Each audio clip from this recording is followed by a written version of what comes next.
Hey everyone, it's Stephanie again, and you are tuned into the review of Married at First Sight, Season 14, Episodes 15 and 16. Before we get started, don't forget to click the subscribe button and the notification bell so you can be the first to find out when I post these videos. All right, guys, I am back. Unfortunately, I was not able to do the review last week. There's just so many things that got in the way, so I wanted to jump in a day early today and thank everyone for checking in on me, because usually I'm here every week, so I got a lot of messages. I appreciate you guys, but let's not waste any more time because I'm back. All right, so this review is going to be mostly about last night's episode, but I do want to touch on some things that I saw last week on the episode where they went back to their homes, childhood homes, and kind of revisited the past in a way to build deeper connections, as well as last night's episode, which was really them kind of taking those last few moments to discuss decision day, the way that they felt, things that they are worried about or concerned or hopeful for, a lot of things. So I actually really enjoyed last night's episode because this season, I mean, we've seen that they've struggled a little bit for content, but I thought that last night's episode was like a really well-rounded episode. So I'm just gonna kick it off with Michael and Jasmina. At this point, for me, Michael and Jasmina are like really hard to watch. They are like almost toying with our emotions, because we saw them at the beginning be somewhat of a train wreck in terms of communication and really missing each other. And now they've almost done like a 180 in the sense that they get along really well. They have great communication styles with each other, as far as we've seen. They affirm each other in terms of how much they've grown, how much the relationship has grown, how great things are, and the fact that they're able to problem solve, have really good conflict resolution. Like if there's something that comes up, they talk, they take ownership of, the changes that they've made. So it's like we're watching this really like beautiful picture, but there's still something missing. I'll say last week when I watched the episode of them visiting each other's houses, or I don't think they passed by Jasmina's house and they went to her school, and they passed by Michael's house.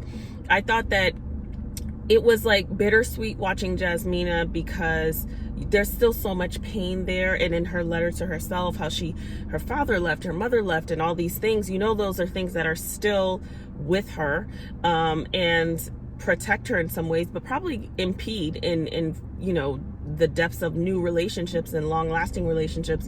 And then we know that Michael has a lot of trauma, and so we watched him. But I thought it was interesting when they went to his house, he still had some like really beautiful memories there. It wasn't just wrapped up in these traumatic things happened, and that's all that I remember. So I thought that was interesting, and definitely interested in the way that continues to play out in their lives.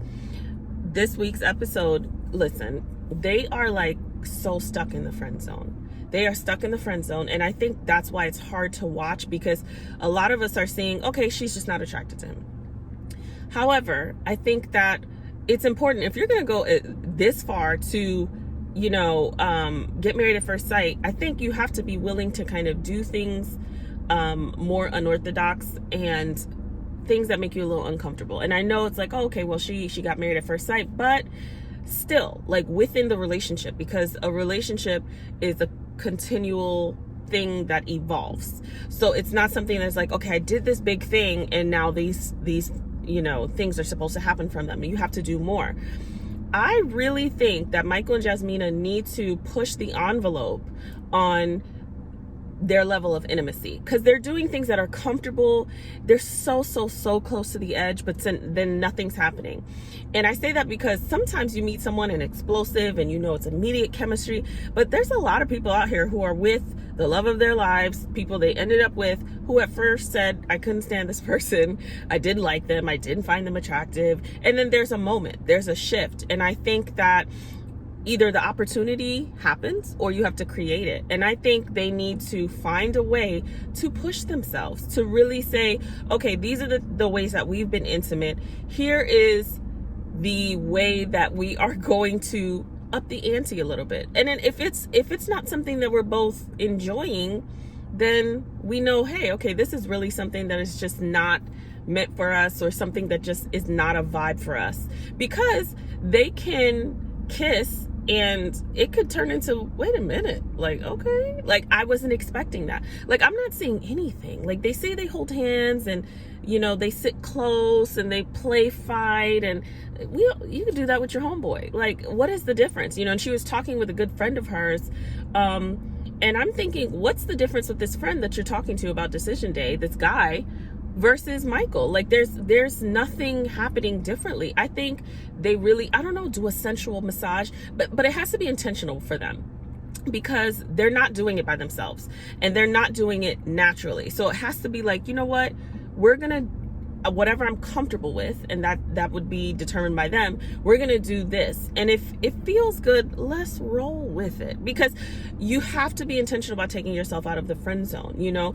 And there's lots of ways that could happen depending on the couple.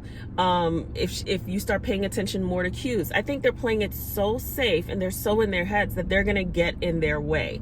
And Michael, make a move. I mean, and I know he's like scared to like disrespect her and make her feel uncomfortable, but I think there's a number between 0 and 100, you know. And get to 10, go to 12, do something, graze her back, do something, move up really closely in a very intimate way. There are cues where the person's like, if you don't get away from me, or proceed, green light. Like, get in the lane, and she needs to do something. And I would advise them, if they were a couple that came to me, I would advise them to like really put some things that they're comfortable doing that will increase like significantly the level of intimacy. That's how you truly know at this point, with them playing it so safe.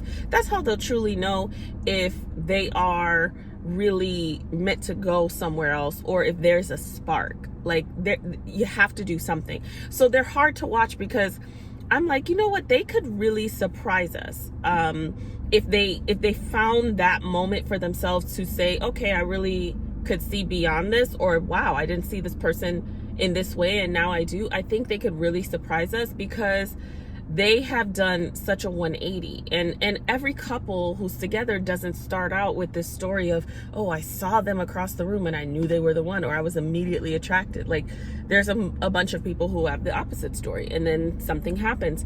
And I do love their friendship that is constantly building, but there's got to be something, you know, the physical, sexual, you know, intimacy is what separates the friendship from the romance. So there has to be something there. So I don't know, whip out. I'm just kidding. Unless y'all like it, then do it. So that's Michael and Jasmina. We shall see. I hate that decision day is still based off of like, do I have this feeling or not? Because feelings are temporary, and though they're significant, I'm not saying that they're not, and they need to have those romantic feelings for each other. Feelings are fleeting, you know. So we shall see. I'm not sure what they're gonna do, but I like them. So it's like, it's hard to watch at this point, because you want so much more for them, if it makes sense. So that's Michael and Jasmina. Next we have Steve and Noi. So Steve and Noi, listen, I think that Steve and Noi could be a great couple. I really do. I think they can be a great couple. I think that Noi really needs to grow up. And I find it interesting, you know, last week we saw her story of how she felt, well, she was unable to really express herself, and she was made to kind of shut down her emotions. And so we see that's why she doesn't know how to communicate. You don't just grow up and do things differently. A lot of people say, well, she's an adult or he's an adult. Like, yes, so once we're aware, we can take responsibility, but you don't just change just because you're grown up. Like, a lot of people are walking around as adult children because they haven't addressed some of the issues that they had when they were smaller. So I get that, where she wrote the letter and she talked about the feeling of being unable to truly express herself, which shows up in the way that she communicates now. That is really important. But now that you're aware, what are some things that we're going to work on in order to do that? Because for me, Noi is like, well, this is why this is that. So that's it. and she'll say logically she knows that she needs to do better, but this is why this is that. She has less flexibility in who she is for Steve, in the sense of like, well, this is who I am, so this is what it is. Whereas Steve, to me, feels more mature in the way that he approaches the relationship, and he is willing to make concessions and compromise and maybe look at things differently, or try to come up with a common goal. And I really find it interesting. I thought it was cute that they went to, his mom was so excited about that song that he made in high school. It was just cute to see that. Noi to me did little digs during that home visit, like, oh, he still has a teddy bear, and I don't know, she truly gets on my nerves, because I just feel like she did this with this like very romanticized, picturesque view, but she didn't really want to do the work. And I find it very interesting that she wants him to be very traditional, in the sense of she wants a traditional 9 to 5, and she is not okay with his idea of, maybe let me do something different. Hey, if I have the coin, like, and I have the savings and we're not worried about money, maybe I can do something different. She's still very uncomfortable with that, and we know why that is, due to her history. However, she wants to live separately after the wedding, which to me is very untraditional, and it's untraditional for most traditional couples or people with traditional perspectives, and he is clearly very uncomfortable with that. So like, it gets on my nerves really that he is supposed to be okay, and that's where I say she is very unflexible, because he is supposed to be okay with wanting to live separately from his wife after they get married. They've been married after decision day. He doesn't want to do that, but he just has to do that because that's what you're comfortable with. However, you're not comfortable with him doing something different, even if it means that your lifestyle doesn't really change much. It just looks differently. That, to me, like, she's not truly prepared. She really has a lot of work to do, because there's a lot of compromise that's required, and a lot of ways to support your wife or support your husband in a fashion that might not always be the most comfortable. Like, I don't know about that, but I'm going to do something different. I'm going to trust the process, and I'm also going to support you as a person, because that's really interesting. Like, that's really an interesting thing to do. And it's also important because, yes, you can have your spouse do what they want you to do, but you have to think about, like, their emotional space. You have to think about how they feel as a person, how they feel like they're doing in life. There's a lot of things. There are a lot of layers, and Noi, like, it's about Noi. Even with the bathroom and, cleaning and taking on chores. Well, I work. Okay. But if things were the same amongst you two, I feel like, well, she would find another reason. Well, I work longer hours, or I don't work from home, or something. It's like all about Noi. She seems really incredibly immature, and she needs to, like, take a second and decide what she wants. In terms of this week, when they're talking about decision day, she's still, I don't know. This is why the show is actually really interesting, because you get to watch what's happening, and then you get to see their explanation to their friends about it. And she kind of, like, throws digs at him, and she, kind of, makes fun of him in a way. But he comes out as a stand-up guy, and he does a lot. And on After Party, they've talked about his income being sufficient based on what she needed. I think it's like also filming too, because we keep having the same boring conversation, because it's overdone in terms of what he does, how much he has. They had the conversation on camera. I'm sure they've had other conversations, and she still doesn't know. And I don't think she doesn't know. I think she just doesn't like what the option is. And I think even if he had $1 million in savings, I feel like she would still look down on him, because he sees things in a way that she doesn't, and he has the opportunity to do things in a way that she can't. Because even her idea of hustling and all of that, like, that's great. You do all these things. He might have a different hustle. If certain things, the basics, are taken care of, then it comes into question other things that have nothing to do with whatever you're talking about. Whatever she's talking about high level right now is scapegoat. So fundamentally, I think they work. that will need a lot of help, because I have yet to hear, you know what, I shouldn't put our business on social media. I do understand how that may hurt you. I need to find get a therapist. Talk trash with your therapist. Not that you should, but you could say anything to your therapist and process before you get to your spouse and get really disrespectful, or before you get to social media, because so many people care about you on social media, that you would just put your business out there and make your spouse look terrible.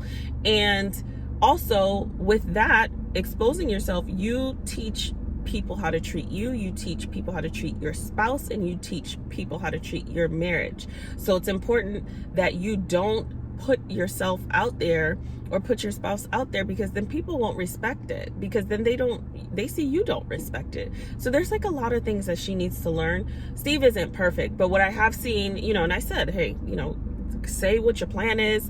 You can't expect her to come up with this plan that you should have already had before you got married. There are areas of improvement for him, but I feel like he is more mature and ready to get into marriage and the things that he thinks he could possibly provide in a marriage. Even their discussion on children, it's like, I want 3 no matter what. This is what Noy says. My aunt has 3, my parents have 3 is perfect. What? He brings up, hey, what if we have a child with certain issues that cause more money and cause more time that we need? What if, can we have a concession, 2 and possibly a 3rd? Like, very logical adult thinking. No, I don't care. I want 3. I could go on and on about how Noy annoys me, but I won't. I'll stop here. Decision day, I think they'll stay together. And I think that would be good, but they will really need some marital interventions to help them at the beginning, which I think would be great for everyone, to be honest, because you're just really learning so much about your spouse and yourself. So that's Steve and Noy. Next, we have Lindsay and Mark. So Lindsay and Mark, I think, okay, so last week when I watched them do the letters to themselves, and Mark had his cat pass away, and them going to each other's houses, I just got a lot of sadness, and I feel bad for them, because I feel like they really both have very heavy backgrounds, sadness, both past and present. Lindsay sharing about her need for escapism because her mom, who isn't really stable, was the one at home, and dad provided, and that was the way he kind of showed love, but he was absent. So she found herself by herself. And then Mark, dealing with his parents arguing a lot, and there's a really dysfunctional relationship between the two of them.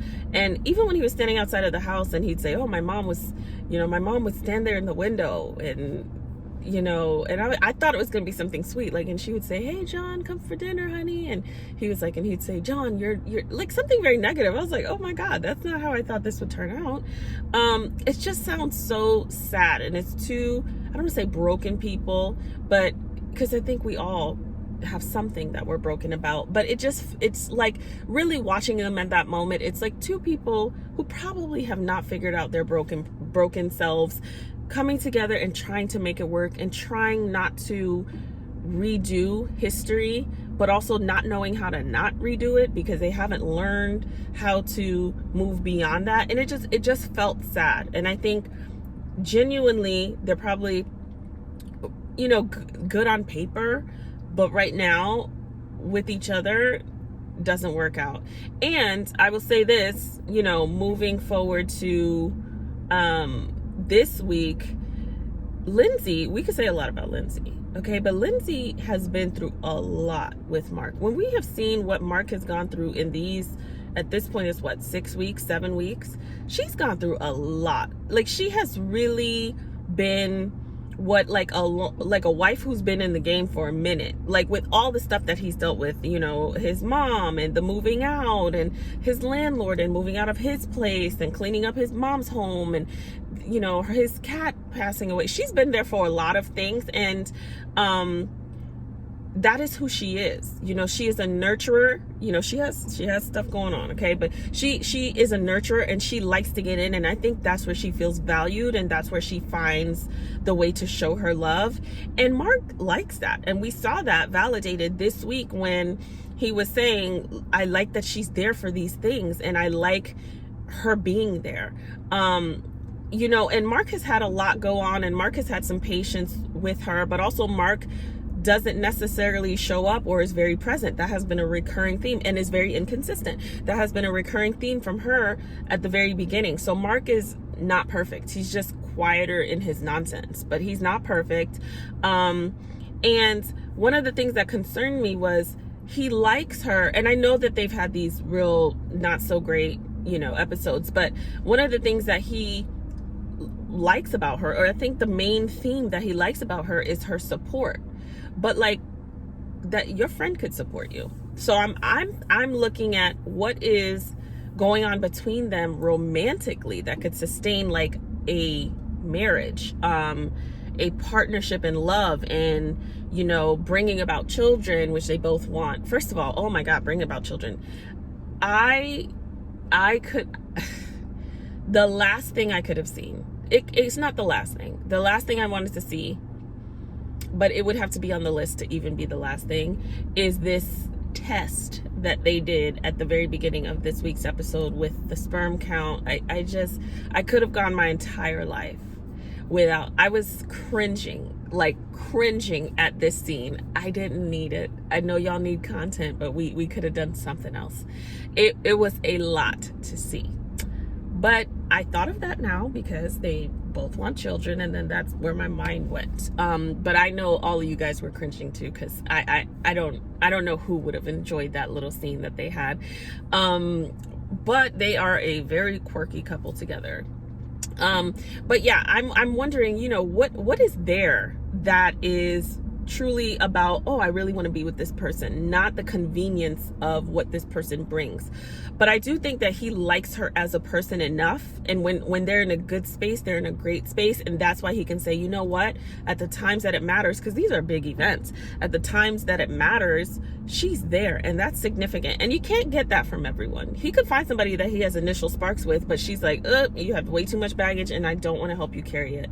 So it's really important to find that middle ground. Like, do we really want to be with each other? And I think, I don't know. I don't know. And I feel like it's important for her to note that she kind of gravitates to people who need to be taken care of. And so then she always feels depleted because she's not taken care of. She's the one doing the taking care of. And that's, you're always in a relationship. You're always going to be doing that. But you want it to be like this, not this, where I'm always taken care of and I'm never getting it. You want it to be something that is reciprocal. So, you know, I don't know what they'll say, to be honest. I don't think that they're gonna go the distance though, because I just don't think that they are a good match. Paper wise, maybe, but and maybe they might not be a good match for anyone at this time. Because, you know, this is Mark's second go round, so I wonder what they were apprehensive about the first time. But there's still a lot of stuff there, and it doesn't mean that they can't move on with someone else, but they definitely have to do some work, because it was sad watching them. It was funny at times too, but it was sad. They have a lot of stuff going on, and I think it's interesting that they were matched together, because they have a lot of cohesion and like the overwhelming experience of family dynamics and history and all of that, which can bond you in a certain way. But there has to be other things, otherwise you're just like trauma bonded, and then that fizzles out pretty quickly. So that is Lindsay and Mark. Last but not least, we have Katina and Elijah. So last week, Katina and Elijah, they visited, you know, each other's places. I believe that, I don't know if they went to Katina's house, but I know that they went to her church, and they visited his old neighborhood. I loved seeing Katina in this different light, talking about faith, and talking about how important that is to her, and sharing, you know, they both have mothers who have had cancer and are in full remission, and just sharing that she just seemed very, it was just a different side of her. And I think that those are like really sustaining things that you can share with your spouse, and the importance of that, and wanting to raise kids in that faith. And those are the things that you need to talk about, and to really like get into the nucleus of who you are. So I love seeing that. I love seeing him kind of share his experience with her as well.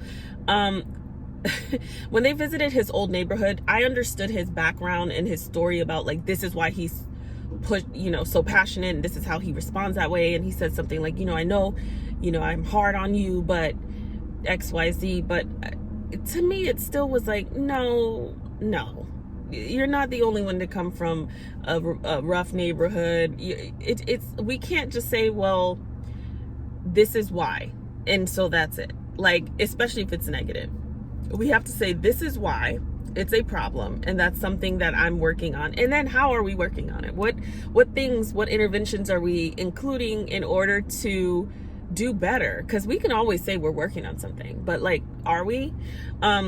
So when he said that, I was like, this is not someone who's like really looking to change, because it's more like, I'm gonna just do this because it makes sense, and then we're all fine.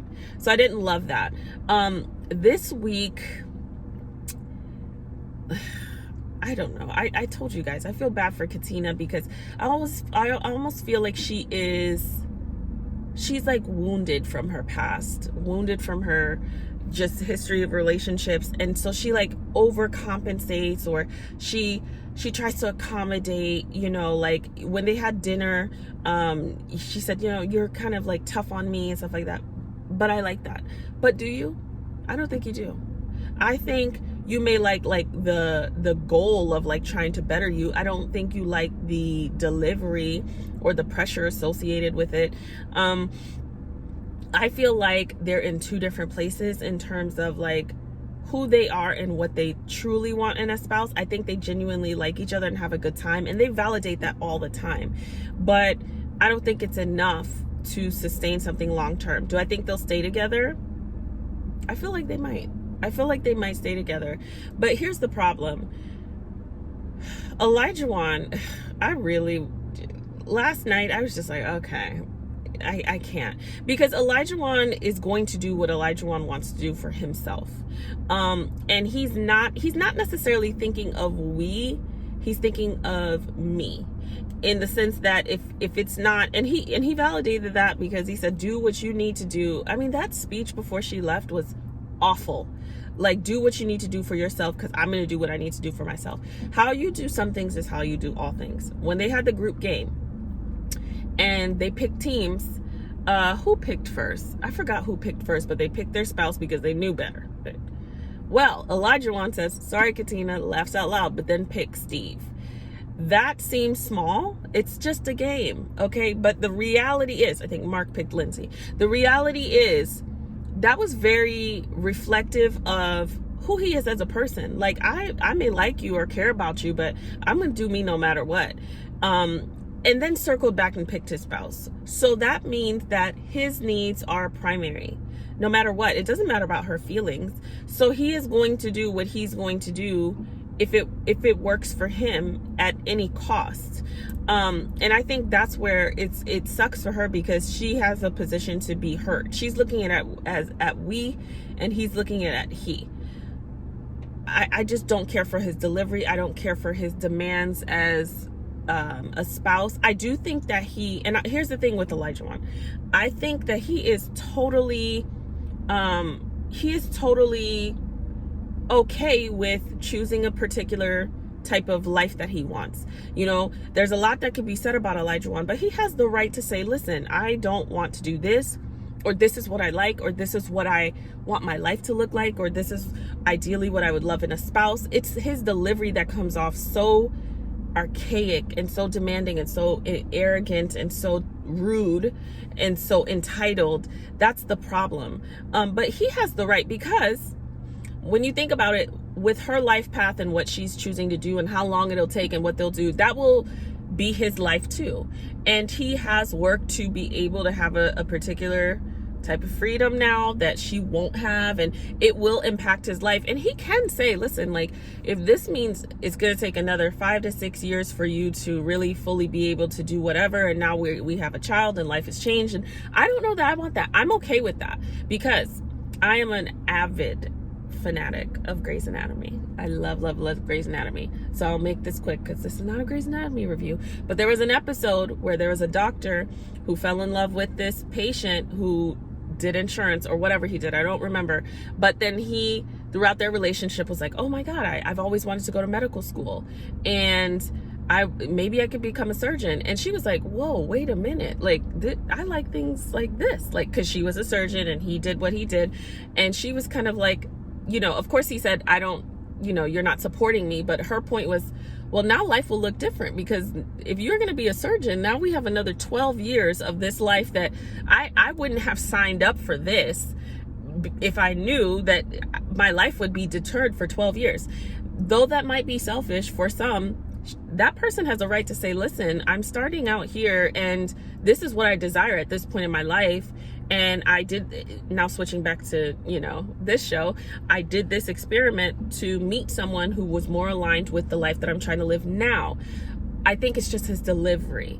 His delivery is incredibly selfish and rude. So that's the problem. But I did get that when I saw him talking about it, not the way he was saying it, but like, if you do the timeline, she has a lot more to do. And if for many of us who've graduated and we have our degrees and we have our lives, if you were to meet somebody now, if you were single and they were in a different space, you might say, okay, well, great person, wrong timing.